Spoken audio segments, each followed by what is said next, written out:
اب جو ایک روایت ہے، بہت ہی احسن روایت ہے، اسے امام بخاری رحمۃ اللہ علیہ نے روایت کیا ہے۔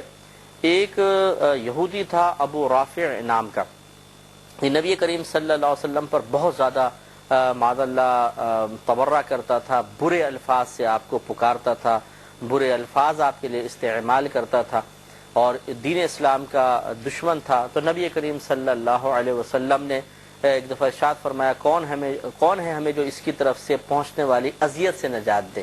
تو اس کا ایک واقعہ ہے، حضرت عبداللہ بن عتیق رضی اللہ تعالی عنہ اس معاملے کو کرنے کے لیے گئے۔ انہوں نے ابو رافع گستاخ اسلام کو، گستاخ رسول صلی اللہ علیہ وسلم کو قتل کیا، اور پھر ان کے بارے میں ایک معجزے کا ظہور ہوا جو اس روایت میں ذکر کیا گیا ہے۔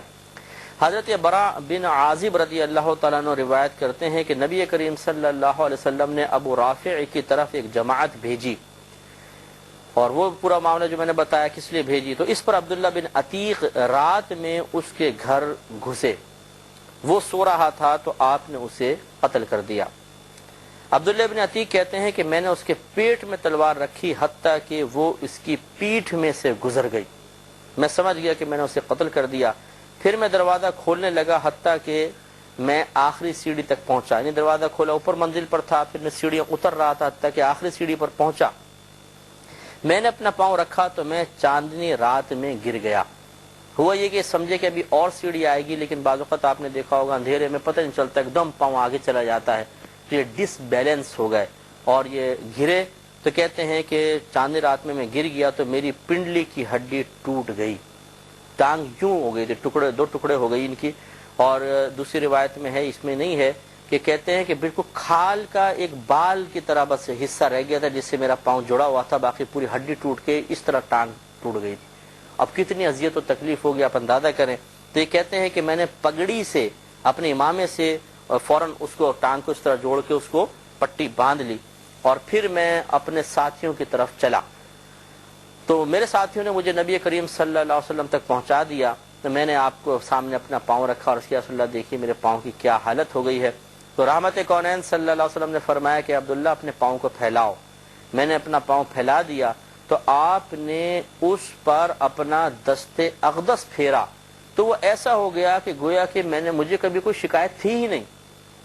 آپ اندازہ فرمائیں، ایسا ہے کوئی طبیب اعظم تو بتائیے کہ وہ خالی ہاتھ پھیر کر بالکل ٹانگ کی ہڈی کو جوڑ دے، اس پہ گوشت آ جائے، تمام تکلیف اور اذیت ختم ہو جائے؟ نہیں، یہ ہمارے نبی کریم صلی اللہ علیہ وسلم کا کمال ہے کہ وہ ٹانگ جو دو ٹکڑے ہو گئی تھی، ہڈی ٹوٹ گئی تھی، گوشت پھٹ گیا تھا، حتیٰ کہ جیسے میں نے روایت عرض کی، ایک اور روایت میں ہے کہ بالکل ایک کھال کا تھوڑا سا حصہ تھا جس سے اس کا دونوں حصوں کا تعلق قائم تھا، اور اس کو پھر جوڑ کر ایسے ہاتھ پھیر دینا اور ایک دم سب پاؤں بالکل سیدھا ہو جانا، صحیح ہو جانا۔ اس سے معلوم ہوا کہ نبی کریم صلی اللہ علیہ وسلم کو اللہ نے بڑے کمال سے نوازا ہے۔ کاش اس کمال کو ہم سمجھیں اور جانیں، اور نبی کریم صلی اللہ علیہ وسلم کی عظمت کو مزید اپنے دل میں پیدا کریں۔ نبی علیہ السلام کو کسی بیمار کو، کسی اپاہج کو شفا دینے کا معجزہ بھی عطا کیا گیا۔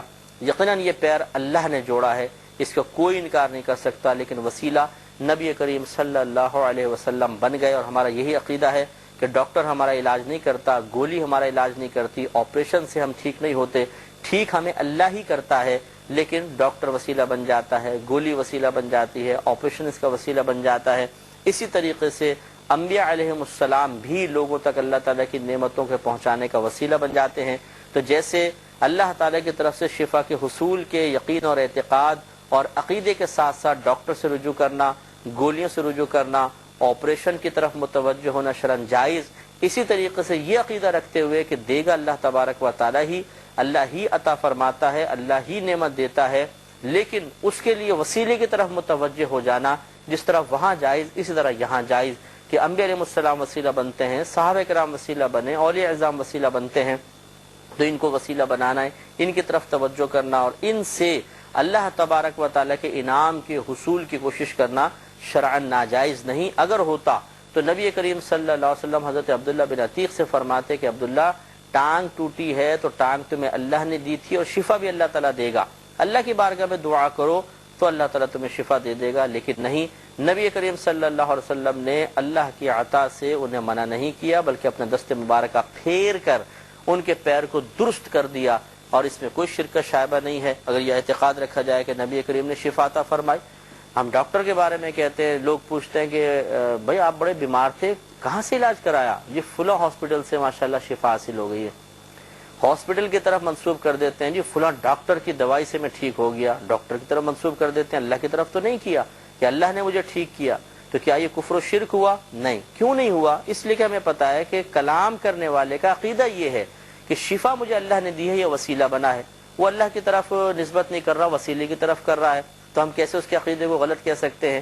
اسی طریقے سے اگر یہ کہا جائے کہ نبی کریم صلی اللہ علیہ وسلم نے شفا عطا فرمائی لیکن صرف وسیلہ سمجھ کر، اور عقیدہ یہی ہے کہ اللہ تعالیٰ نے شفا عطا فرمائی، تو بتائیے ڈاکٹر کی طرف منسوب کرنا تو جائز، اور نبی کریم صلی اللہ علیہ وسلم کی طرف منسوب کر دیا جائے تو ناجائز؟